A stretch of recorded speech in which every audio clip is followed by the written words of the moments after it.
जिंदगी जीवनाचे सार घ्यावे जाणून सत्वर जैसे ज्याचे कर्म तैसे फळ देतो रे ईश्वर जैसे ज्याचे कर्म तैसे फळ देतो रे ईश्वर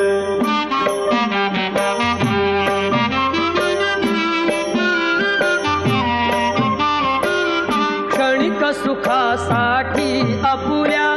कुणी हो